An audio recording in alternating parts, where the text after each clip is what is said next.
La parole est à Monsieur Frédéric Mathieu pour le groupe La France Insoumise. Merci Madame la Présidente.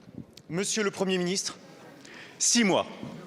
Il aura fallu attendre 6 mois pour que le président de la République signe une tribune appelant enfin au cessez-le-feu immédiat et permanent à Gaza.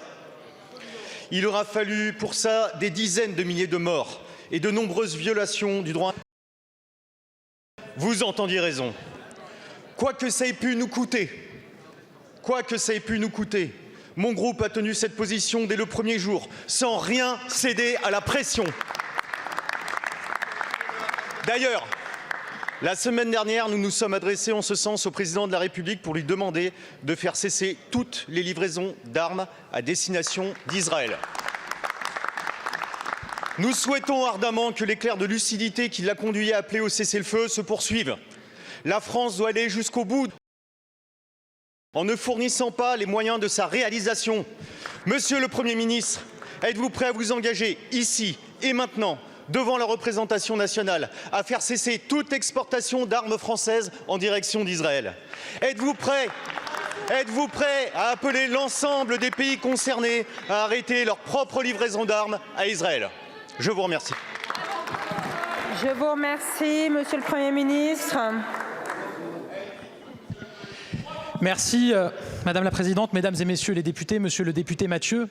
Avant de répondre à votre question, je veux rappeler, et je déplore et je regrette qu'il faille le faire à chaque fois en réponse aux questions de la France Insoumise, que la situation dramatique que nous connaissons à Gaza fait suite à un attentat terroriste absolument ignoble, barbare, commis par le Hamas sur le sol israélien. À vous écouter dans vos interventions, ça serait une idée qui serait venue comme ça un matin de la part d'Israël d'intervenir à Gaza. Vous ne dites jamais un mot des victimes de l'attentat du Hamas. Vous ne parlez jamais de nos otages qui sont encore retenus aujourd'hui à Gaza. Les otages français sont au nombre de 3. Je regrette de devoir faire ce rappel à chaque fois que la France Insoumise s'exprime sur ce sujet. Pour le reste, Monsieur le député, je regrette que semaine après semaine, mois après mois, alors que le ministre des Armées, Sébastien Lecornu, s'est exprimé systématiquement et répondu à vos interpellations, vous continuiez à relayer une fausse information. Le ministre des Armées a été extrêmement clair. D'abord, nos exportations en direction d'Israël sont très limitées. En 2022, c'est 0,2%. 0,2% de nos exportations, c'est 15 millions d'euros, premièrement. Deuxièmement, Sébastien Lecornu l'a dit aussi, nos exportations sont essentiellement des composants qui servent au système de défense israélien, à son dôme de fer pour protéger son sol, ou à des réexportations. C'est ça la réalité. Sébastien Lecornu l'a dit et l'a répété à de très nombreuses reprises. Enfin, et je veux le dire ici aussi, la France a été le pays qui, le plus tôt, a appelé à mettre fin à la spirale de la violence à Gaza par la voix du président de la République. Ça lui a été reproché d'ailleurs à l'époque.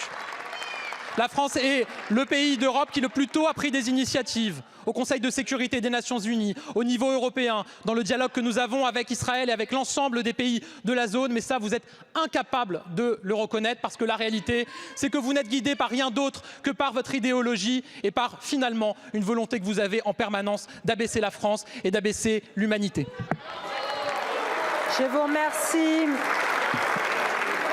Merci beaucoup, Monsieur le Premier ministre. Monsieur le député. Et merci, Madame la Présidente. Monsieur le Premier ministre, je crois que c'est vous qui abaissez la France et qui faites preuve d'une très grande indignité, alors que vous instrumentalisez ce drame, cette catastrophe, pour des raisons de politique intérieure. On ne résout pas, on ne venge pas un crime par un autre crime. Le génocide à Gaza ne ramènera pas les otages. Le génocide à Gaza ne ramènera pas les victimes du 7 octobre. Comprenez ça à un moment. Intégrez-le à un moment. Faites l'honneur de la France. Allez jusqu'au bout de cette conviction. Un simple communiqué de presse ne suffira pas. Monsieur le Premier ministre, allons-y. Que faisons-nous là? Je vous remercie.